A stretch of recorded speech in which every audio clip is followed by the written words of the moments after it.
On the 1st of October 2007, John Cena tore his pectoral off the bone. Off the bone. He was wrestling Ken Kennedy. Kennedy, when he went to give him a hip toss, and because wrestling is crazy and bizarre, it happened as he was doing the move, and that was that. Now, thankfully, Randy Orton was already programmed to come in afterwards and beat up John Cena, so they had a way to get out of this to a certain extent. But listen, off the bone means bad stuff. Do you want to know what the big issue was at this time? John Cena was the WWE champion, and because he was absolutely bonkers, he still wanted to drop the title at the pay-per-view that was round the corner, known as No Mercy, when Doctor says, John, you can't do this. You need surgery desperately, meaning that championship title was handed to vacated. And man, that guy's held it so many times, it's crazy. Anyway, all of this was put down to the attack by the Viper, as we were told that Cena would be out for a year and at very best 8 months. What a pile of crock that is. Let's talk about the Royal Rumble 2008. This week's winner on the Retro Ups and Downs poll. Because yes, when that event happened on the 27th of January 2008, the surprise entrant in the damn thing was John Cena. And if you can't be bothered to do the maths, and I can understand maths is really boring. Who the hell wants to go 2 + 2 = 9? Pretty sure that's correct. It came out 4 months after his injury. 4 months! That is half the time of the best case scenario. Maths. Some people can't even get over a cold in that amount of time, but here we heard man, and out came the robot known as John Cena, and he looked absolutely fine. I did my research as I always do, and some people going, John Cena looks a bit smaller, and I was like, you guys are sniffing up the wrong tree. Something seemed fishy beforehand because the man who can't be seen was telling everybody that he was about to shoot a movie with WWE Studios and therefore wouldn't come back until the Earth had crashed into the planet. Like he was really going overboard about how long he was going to be out here. But even then, 4 months, I cannot impression on you enough how just ludicrous that is. I will never understand it. I mean, even if you want to go, well, he must have done this and he must have done that. No. Unless what you're going to tell me is that he used some form of alien technology, I will never be able to fathom it. Human beings shouldn't be able to do this. WWE also did a great job in keeping this quiet because even though it did leak out that Jimmy Snuka and Roddy Piper were backstage, nobody was ever saying anything about John Cena, and it also features one of my favorite WWE moments in history. Because when he does walk into the Madison Square Garden crowd at surprise number 30, they lose their darn minds as you'd expect, and then as soon as he gets in the ring, they go, oh no, wait, we don't like John Cena, and they boo him out of there. I chuckle every time. This was also around the period when WWE had just gone to high definition and everyone had been told, look, now you've got to be careful when calling spots because it's going to be easier to see. And yeah, Cena never really paid attention to that one. And it was also a period where Dave Bautista was pulled over by a fake policeman who was actually a fan posing as a cop because he wanted to get an autograph. That guy had done this before too, and he got put in jail, obviously. Brock Lesnar was also gearing up for his first fight against Frank Mir in UFC, and that's just terrifying when you think about it. And of course, he was going to lose before going on a tear and creating some serious history. Over 20,000 people also packed into MSG for the Royal Rumble 2008, so let's take the finger of power once again chosen by you and do those retro ups and downs for this flipping Royal Rumble. The intro to the Royal Rumble is absolutely awesome, mostly because you see the likes of Randy Orton and Batista getting onto a subway in their wrestling gear. And the first thing I said to myself is, well, if you did that in real life, you're gonna be arrested. What's really badass is the first match too is Ric Flair versus MVP. Two guys, by the way, who appeared on Raw in 2020. And now some of you may be going, well, that's the problem, Simon. But I ain't going to get into that, mostly because I don't care. But also, this was just drowning in story because, of course, we were building up to WrestleMania 24, so we were on the Nature Boys retirement tour where he had been told, Rick, if you lose any match at any point, your career is over, it's done, and we're going to throw you in the bin. Flair cut a promo beforehand, too, that made it sound like this was going to be the last time he was in the Garden to make you think that he's going to lose until that asshat known as MVP or interrupted him. And he's the US champion here, which is also kind of a tie-in to things going on in the modern day. And if you want to ask me why that belt wasn't on the line, my answer would be, I have no clue. And while this was pretty basic, for some reason I just absolutely loved it, because I think I always forget how good MVP is. And he went for the playmaker here, his old finisher, probably his finisher now too, I don't know. When Ric Flair reversed it into the figure four, and MVP tapped out, and that still blew my brain, because never forget, despite being associated with that submission move, the Nature Boy actually barely ever used it to get victories. People would always get to the ropes, or some kind of shenanigans would happen. That's why you could tell Ric Flair was about to leave. And really, that's just one of those crazy wrestling things that you have a submission hold that nobody ever submits to. Like when people fall out on Raw, and rather than discuss this backstage, they wait 7 days until they can have a microphone in front of millions of people and just go, well, you know what? I'm really pissed off. Anyway, who knew this was going to happen? Ric Flair versus MVP is getting a damn up. Vince McMahon was then in the back talking to Hornswoggle. And I was like, oh shit.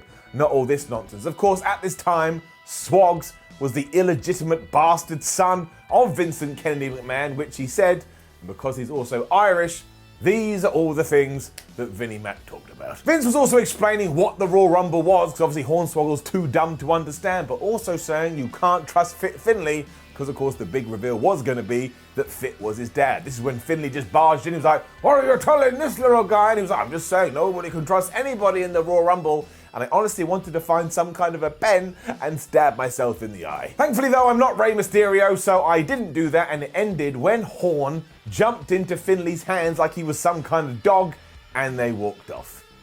Down. It was here as well that we got the introduction of Mike Adamle, a dude that was going to go on to become a point of parody. But when you actually realise the serious health conditions he has gone through in latter years, it's no wonder he was making all the mistakes in the world. So actually, when he did come on my screen, I felt dreadfully sorry for him. But when you know that he was going to go on to have all these kind of CTE problems later on, you can kind of see it affecting him here as well. And yes, that includes him calling Jeff Hardy Jeff Harvey later on in the show. And it was amusing at the time, but I tell you this, it's not amusing now. And if you want to find out why, Google is your friend. A really young looking Chris Jericho is then out, and he is ready to take on JBL. And if you want to know why these two were feuding, well, Jericho had a world title match against Randy Orton at Armageddon when he was thrown over the SmackDown announce table by flipping Randy Orton. And because Jan Bradshaw Layfield was on commentary and he didn't like having a sweaty blonde dude hurled into him, he cost Y2J the match. What a flipping dick. It was kind of interesting though, because this was JBL leaving the announcer's desk and coming back to being an active wrestler, and it got truly horrific because on a show leading up to the Royal Rumble, he got like a cable tie and he was trying to choke and basically kill Christopher Jericho. And when you see Jericho's face, you're like, wait a minute. Is he actually killing him? Because as we know, as we've discussed here before on Retro Ups and Downs, I don't think Bradshaw knows wrestling's fake. He also went on to insult Jericho's wife and kids, so this one had some serious heat when it kicked off. And then for some reason, not only did one, they try and do a wrestling match, but two, every time it kind of did get a little bit aggressive, the referee was breaking them up. And I was shouting, you moron, you idiot, you let them go, let them fight. And I realized this was a 12-year-old show, and it was never going to work. Finally, when they are allowed to brawl, they do start to kick each other's ass, including Bradshaw grabbing Jericho and chucking him into the ring post to the point he's bleeding. Well, like Chris Jericho bled in 2020 when he took on Orange Cassidy. And then you get to the finish, and it's another one of those scenarios where you think to yourself, WWE has been doing this stupid shit for a long old time. All we needed here was for Jericho to run over Bradshaw, get some kind of revenge, and move on to whatever feud was next. But no, I don't know, maybe JBL didn't want to get pinned, so instead when they are on the outside, Chris just gets the chair and hits JBL so hard with it, I think I got a concussion, and that doesn't even make any sense. I was watching it on my sofa in 2020. Again, happened ages ago. He does this right in front of the ref, so of course he gets disqualified. Then he takes the chair and he throws it into JBL's head, and then it takes a really dark tone where, you know, eye for an eye, tooth for a tooth. Jericho then gets a cable, he puts it around JBL's neck, and he kind of balances on the ropes and he essentially hangs John Bradshaw Layfield in the middle of the ring. He would be arrested, he would be put in jail, and he would probably be prosecuted. Out of context, this is so surreal, but it didn't mean the blood feud had to continue. Also, once again, I do have to apologize. I did laugh a little bit when Chris Jericho went for a bulldog and he missed. The Madison Square Garden crowd ain't letting that go, and they boo Y2J, who who they treated like a hero up to this point. I will say this though, this didn't really work for me, and it's getting it down. Ashley Mazzaro is then backstage, which is a particularly sobering moment when you know what happens to her, and she's knocking on the locker room door of Maria when Santino Marella arrives on this scene, and he reminded me that he's just so flippin' good. He insults her straight away for being on Survivor, and when Ashley is like, look, I don't want to talk to you, I want to talk to Maria, and offer her a spot in Playboy, he is able to take the most immature line and still make it funny when he goes, she wants to take no part in your booby magazine. I love Santino Marella. I then totally forgot that on the Royal Rumble, you have Rey Mysterio versus Edge for the World Heavyweight Championship. And really, if you want to go through the series so far, the retro series, Rey Mysterio is kind of becoming the best person we've ever seen because he keeps popping up and he's just excellent every single time. It's a shame that in 2020 he lost one eye. One day I will stop making those jokes, but this is flipping great. Up. This was also right in the middle of the relationship of Edge and Vicky Guerrero. While Vicky Guerrero is the queen of pushing your buttons, both of these guys just threw themselves into this and they were really making it work. You just want somebody to punch them in the face and shut them up, and that honor was going to go to Rey Mysterio. But how did he become #1 contender? Well, really, it was thanks to a giant man and somebody using magic. Because Vicky had decided that she was going to have a beat the clock challenge on SmackDown, and of course whoever got the quickest win would go on to face Edge for the championship, and that happened when Rey was actually able to beat Edge, because Edge was all like, look, you know what, I'm going to take care of this myself, I'm going to get my own hands dirty. And it kind of makes no sense, because why would you do the match before the pay-per-view? But once again, WWE. Problem was, all of this went bad, because despite having his edge heads, you know, Zack Ryder and Kurt Hawkins, he was not ready for Batista, who interfered and just wrecked everybody, and he certainly wasn't ready for The Undertaker, who just did really weird stuff, like he just appears at the top of the rampway, then he uses teleportation powers, and even though the rated R superstar must have seen this 100 times, he is absolutely shocked. Mysterio is able to surprise him, get the pinfall, and indeed make his way to the main event. Vicky obviously comes out in a wheelchair like all good heel managers, and really, how can you not enjoy Edge versus Rey Mysterio? And it gets even better because New York crowds are always bizarro, as WWE likes to say. So they just cheer Edge like he just gave them $1 million, and they boo Rey Mysterio like he is a dirty, dirty criminal. There's also some tremendous near falls to the end of this. I mean, it's like watching your own child be born. It's just unreal. And of course, just as Rey Mysterio has the match won, Vicky Guerrero rises from her wheelchair and she pulls the referee out the ring to screw him over. And Rey is so mad at this. He looks right at her like, what are you doing, you absolute flubbing moron? But it does all lead to a kind of surprising finish. Because even though Rey does get back in control and goes to give Edge another 619, Vicky Guerrero proves her love for the man known as Adam Copeland, and she like drapes on top of him, meaning she takes the brunt, and that absolutely ruins any kind of idea that Mysterio had, because even though he does go for his springboard, Edge then reverses that into a spear, pretty much murders the man, and he gets the 1, 2, 3. That is a brilliant finish. If you're also wondering why that wasn't a disqualification, well, we are told because Guerrero is general manager of the Blue brand, she can just get away with it. I mean, how does that make any sense? Imagine that in any other kind of a sport. It's a Super Bowl, and the general manager of a team runs onto the field and just boots the ball halfway through a play because he doesn't like what's going on. Still though, flub me, the ending to this whole thing, it is absolutely fantastic. You also have Vicky Guerrero being willed to the back because she's absolutely destroyed, and the seeds have been planted for Edge versus The Undertaker, which would close WrestleMania 24.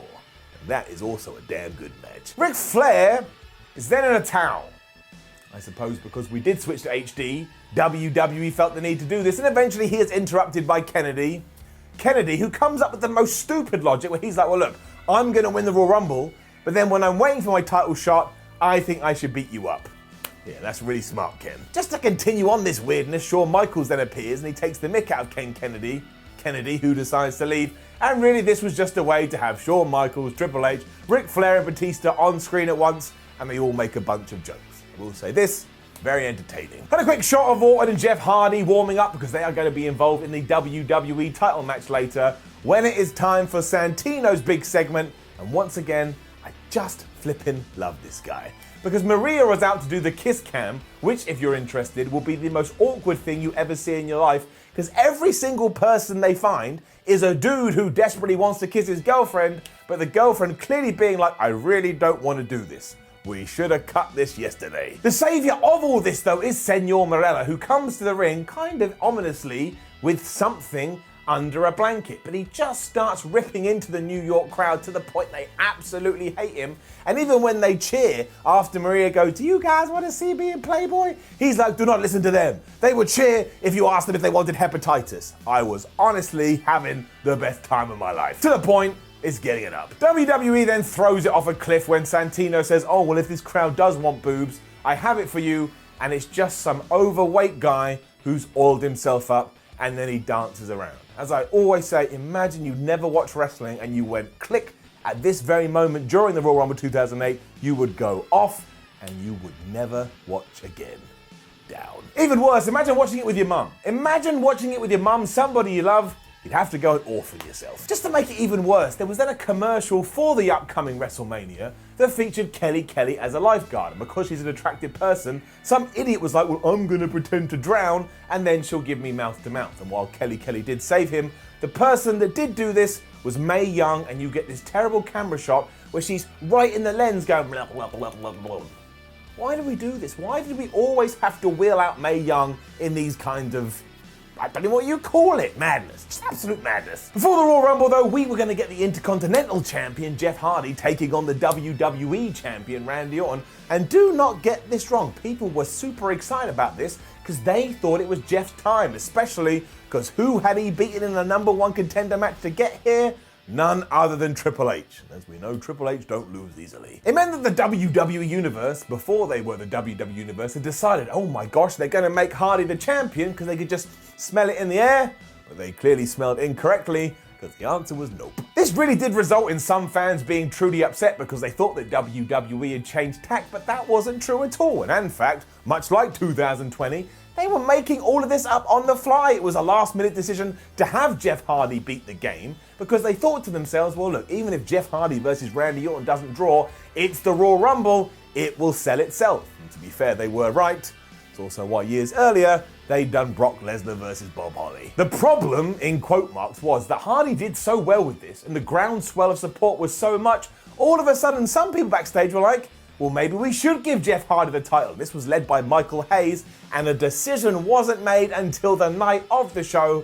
Can you imagine being Jeff Hardy, not knowing, sitting there in your locker room, and then be told, oh no, sorry, we're not going to do it? You would have been devastated. You'll also totally be surprised to hear that Hardy just throws himself around like a maniac during this, taking bumps that nobody should be taking, although it does have a really fantastic finish, because when he goes for the twist of fate, Randy Orton is able to kind of turn him around and hit the RKO, but it is so smooth, it is smoother than my bald, stupid head. So Orton was still your champion, and I enjoyed all of this, from watching the match take place to learning all this backstage craziness. And really, this could have been a massive moment had we pulled the trigger. But we didn't, so that's all I've got. But it does, of course, get it up. It was also kind of good match structuring by WWE, because even though you can sense the disappointment in the crowd, then Michael Buffer is here going, let's have a Royal Rumble. And as soon as they do realize it's Royal Rumble time, they're like, Jeff who? I don't care. Also, if you need any more evidence that Triple H was clearly meant to win this year's Rumble before Cena had his crazy comeback, what was the WWE title match at WrestleMania in a couple of months? John Cena versus Randy Orton versus Triple H. They just inserted him in. All in all, though, I will tell you what, this is a damn fun Royal Rumble. Up. It throws the idea of realism out the window straight away, because your first two participants are The Undertaker and Shawn Michaels, and who were the last two participants 12 months earlier? The Undertaker and Shawn Michaels. And they had almost kind of reinvented what the Royal Rumble match was when they went at it, because they had like a makeshift match that just so happened to end with someone being thrown over the top rope. And that's why it's so good here, because you wanted them to continue that on. They did. The chemistry these two have. Santino is then next, who once again steals the show, because he only lasts 25 seconds, but he's so intimidated by these two Hall of Famers, he stands there and puffs himself out like he's a pro bodybuilder. And I know when you're a kid and you want to be a wrestler, you dream of being WWE champion, but I genuinely think I will remember Santino Marella more fondly than people that have held that stupid belt. The Great Khali is number 4, which is meant to be some kind of, oh my gosh, what we're going to see. He gets chucked out in around about 2.5 minutes, and then there's a bunch of filler until you get to John Morrison and Batista, who really are in there for a very long time. So fair play to John Morrison, he's always been smashing it. Michaels eliminating Taker is a brilliant moment because he reacts to that like he's just accidentally scratched his dad's car, and then Kennedy takes advantage of that, and he throws out the Heartbreak Kid. And I swear, that dude, he had the wrestling world on a silver platter before it all went into the floor. He probably would have main evented some kind of WrestleMania. Secret entrants Jimmy Snuka, Roddy Piper, and Mick Foley send the New York crowd absolutely crazy because, of course, they're proper NYC guys. And there's also just some flubbing weirdness with, of course, Hornswoggle and Fit Finlay. Because not only does Swogs just throw himself under the ring before emerging to get rid of The Miz, when he finally does get in the ring and Mark Henry is going to eat him, Finlay decides, well, it's not my time to come out, but I'm going to do it anyway. He saves his soon-to-be son, and because of that, he gets disqualified. And that's all because he jumped the gun. The rules in the Royal Rumble are absolute gibberish. You can not even be an official participant and eliminate people that are, but you can't come out too early. Obviously, this is all a big build to John Cena's return. I'm just gonna keep it nice and simple. If you have seen it before, go and watch it again. It will give you goosebumps. And if you haven't, what the hell are you doing? It is a tremendous moment, and it's gotta be the biggest reaction or the biggest pop that Cena ever received. The final three are he, Triple H, and Batista, but it is all set out from there. The game is able to toss Dave Batista out of there. That's a poor use of words, that's poor sentence structure, before Cena sneaks up behind him and gives him the FU over the top rope, and I tell you, that is quite the horrible bump. Madison Square Garden then just pour booze down on John Cena as I sit there laughing because it's so pro wrestling. I don't actually even know if this Royal Rumble was good overall because the last 5 minutes are so flipping excellent. It's just a joy of sports entertainment. It just is. And of course, as always to end, I will give you Dave Meltzer's Wrestling Observer star ratings so you can get mad about them in the comments. Flair vs MVP got 2 stars. JBL vs Jericho got 1.5 stars. Edge vs Rey got 3.25 stars. Come on, Dave, give a little. Orton vs Hardy got 3 stars. And the Royal Rumble, I think quite deservedly, got 4.25 stars. It's a great show though. It really is. It is entertaining from start to finish and is an absolute breeze to watch. That's why overall it gets an up. And I will just go back to that John Cena clip over and over and over again. I think it's his damn highlight. Now, don't forget to leave a comment below, and remember, in the comments, write what show you want us to do. Whatever gets upvoted the most goes into the poll, and you can vote on that on Tuesday. It's nice and simple. Then like the video, share the video, subscribe to What Culture Wrestling, head over to whatculture.com, read yourself some articles, follow What Culture on Twitter, What Culture WWE, and watch more videos here on What Culture Wrestling, including retro ups and downs. My name is Simon for What Culture. Thank you for watching. I'll see you soon.